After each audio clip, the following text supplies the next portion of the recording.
일을 잘하시는 분들은 무언가를 얘기했을 때 라는 말을 되게 많이 하세요. 일을 못하는 사람은 이거예요. 문제가 발생할 때 팀장님 이거 이렇게 됐어요. 어쩌라고. 하나의 회피거든요. 내가 일 못하는 사람처럼 보일까봐 난 실패한 사람이 되기 싫으니까 굉장히 큰 자의식에 빠져 있어서 나는 지름길로만 갈 거야. 그래서 그런 분들이 자꾸 막 이상한 팁을 찾아요. 되게 재밌는 게 자존심은 올라갈 수 있어도 자존감은 굉장히 깎아먹습니다. 안녕하세요. 지식인사이드 구독자 여러분, 저는 자기계발이라는 카테고리 안에서 다양한 주제로 이야기 나누는 크리에이터 드로앤드라고 합니다. 다양한 사람들을 만나보면서 이메일을 주고받거나 아니면 실제로 만나서 대화를 하다 보면 되게 재밌는 게 정말 이 사람 생각 없이 일하는구나, 이제 그런 거가 느껴지기도 하죠. 일을 할 때 나의 감정이 태도로 드러나는 사람들이 있어요. 일을 하면 짜증이 날 수 있죠. 짜증이 나는데 그 화를 태도로 드러난다거나 아니면 내가 우울할 수 있어요. 아니면은 뭐 슬픈 일이 있을 수 있어요. 근데 그게 또 일에서 태도로 드러나는 경우, 그러면은 다른 주변 사람들한테 영향을 미치게 되거든요. 부정적인 에너지를 퍼뜨리면서 그 팀을 흐리는 경우, 대부분 사람들은 알거든요. 그래서 슬금슬금 그 사람과 거리를 두게 되는 거죠. 그러니까 사람마다 욕심이 있잖아요. 내가 성취하고 싶은 것도 있고 막 되게 많은데 욕심에 너무 앞서서 이거 합시다 저거 합시다 말만 엄청 늘어놓고 그거를 막상 진행했을 때 수습하지 못하는 경우가 되게 많아요. 근데 그렇게 되면 내가 신뢰도를 잃는 거거든요. 직장에서 뿐만 아니라 나 이거 할 거야 저거 할 거야 하지만 하지 못하시는 분들이 대부분 뭐냐면 자기에 대한 기대치가 너무 큰 거예요. 나는 이 정도는 해야지, 난 이 정도 할 수 있을 거야 라고 그런 말하는 거 자체만으로도 나의 자존심이 올라가는데 그거에 나의 역량은 채워지지 않은 거죠. 그래서 막상 실천을 하기에는 두려워요. 왜냐면 내가 실패할까봐. 내가 실패할 게 두려워서 시도하지도 않고 내가 하고 싶은 것들을 막 얘기를 하죠. 그래서 자존심은 올라갈 수 있어도 자존감은 굉장히 깎아먹습니다. 그리고 실천하지 못하는 나를 내가 알기 때문에 시작하기가 두려워지는 것 같아요. 자기의 포지셔닝을 잘 알아야 되는 것 같아요. 팀 안에서 일을 하게 될 텐데 내가 이 팀 구성원 안에서 어떤 포지션을 갖고 있는가, 그러면 자기의 역할을 하는 게 제일 우선순위가 돼야 되잖아요. 자기에게 주어진 일을 잘 못하면서 다른 사람의 일을 간섭하는 경우가 생겨요. 예를 들면 나에게 주어진 일은 이건데 난 저 일도 되게 재밌어 보여. 그래서 이것도 제대로 끝내놓지 않고 그 일을 하려고 하는, 그 일에 관심을 보이는 거, 이 부분이 되게 잘못된 거예요. 나의 역량을 더 키우고 싶어 해서 내가 다른 것도 더 배우고 싶어, 이런 마음은 너무 칭찬할 일이죠. 너무 좋은 일인데 그거는 이제 내가 하는 일에 정말 마스터가 되고 내가 할당된 업무를 내 역량으로 다 채우고 났을 때의 일이지, 이것도 제대로 못하면서 다른 일을 독단적으로 덧붙이는 거, 이런 거에서 문제가 되죠. 시작을 어려워하시는 분들, 뭔가 새로운 걸 할 때 두려워하시는 분들이 대부분 굉장히 큰 자의식에 빠져 있어서 나는 실패하면 안 돼, 나는 바른 길로만 갈 거야, 나는 시간 낭비 안 할 거야, 나는 지름길로만 갈 거야. 그래서 그런 분들이 자꾸 막 이상한 팁을 찾아요. 가볍게 할 수 있는 거, 내가 조금만 해서 결과물을 낼 수 있는 것만 해요. 근데 그런 분들은 문제가 되는 게 결국 내가 이렇게 빨리 갈 수 있는 방법만 아니까 그 과정에서 어쨌든 조그만한 실패를 견디지를 못하시는 거예요. 그리고 어떤 새로운 곳에 딱 떨어졌을 때 다양한 길로 가보신 분들은 길을 잃더라도 그래도 이렇게 하면 되겠지, 자기만의 여러 가지 플랜이 있는데 그분은 A밖에 없는 거예요, 플랜이. 그래서 B가 됐을 때 굉장히 혼란스럽죠. 어쩌면 창의적이지 못하고 혁신적이지 못하고 굉장히 이런 길로만 가려고 하는, 모든 일에서는 문제가 발생해요. 아무리 계획을 철저히 했더라도 문제가 발생할 때 일을 못하는 사람은 이거예요. 팀장님 이거 이렇게 됐어요. 어쩌라고.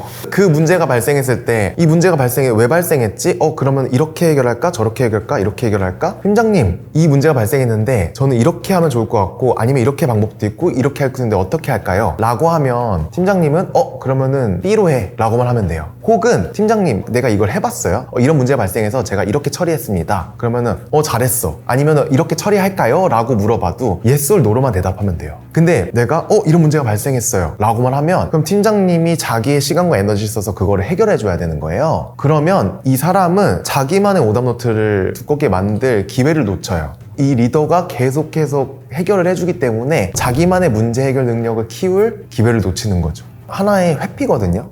이거를 내가 이렇게 선택했을 때 잘못되면 내가 상처받으니까, 난 실패한 사람이 되기 싫으니까. 근데 사실 실패 안 하고 성공을 못 한다고 하잖아요. 근데 그런 작은 실패들이 모여서 나만의 오답노트가 있어야 되는 것 같아요.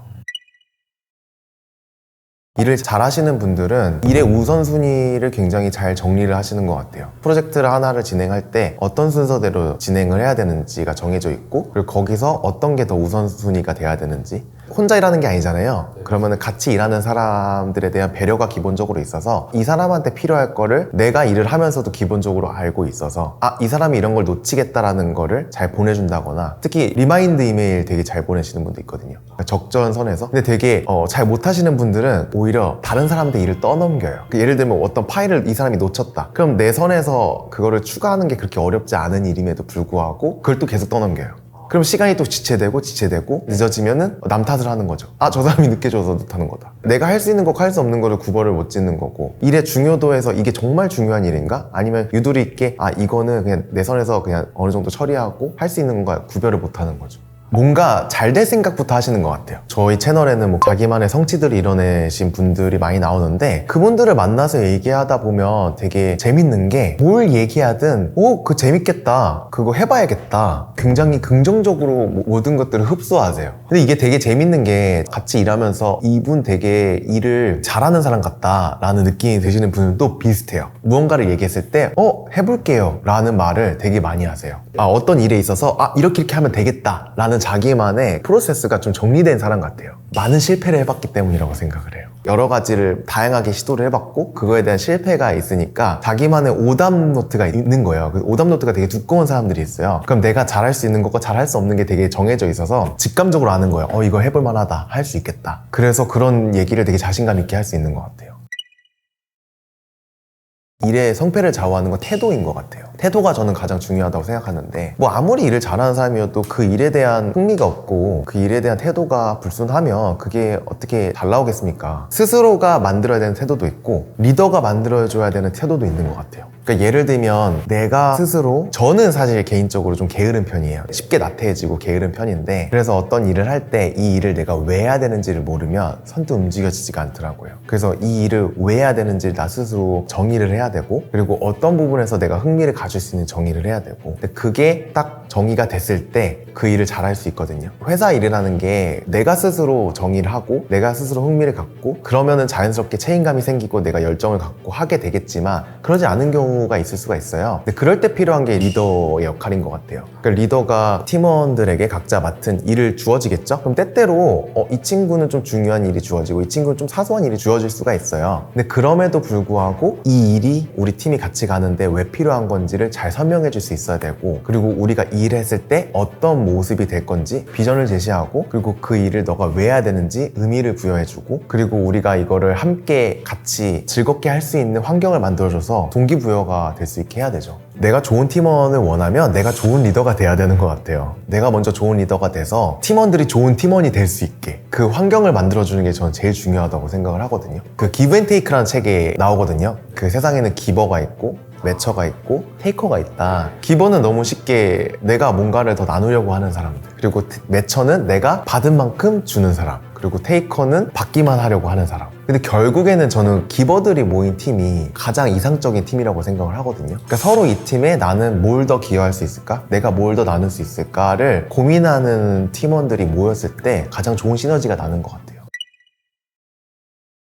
우선 첫 번째로 내가 어떤 부분에서 칭찬을 많이 받았었는지를 생각해보면 좋을 것 같아요. 주변에서 나도 모르게 나의 장점을 알게 되는 경우가 있거든요. 앤드류는 이런 거를 참 잘하는구나, 앤드류는 이런 사람이구나, 그런 얘기를 한 번쯤은 들어봤을 거죠. 혹은 반대로 이런 부분에서 내가 실수가 있었다는 거를 좀 기록을 해야 되는 것 같아요. 저 같은 경우는 좀 꼼꼼하진 않은 편이에요. 저도 오타를 많이 내봤고 저도 꼼꼼하지 못해서 파일 정리를 잘 못해봤고 그런 것도 있었어요. 그래서 그런 부분에 의해서 지적도 많이 받고, 그리고 상사가 짚어주는 경우가 있었어요. 그러면은 그거를 채울 수 있는 나만의 방법을 만들어야 되는 것 같아요.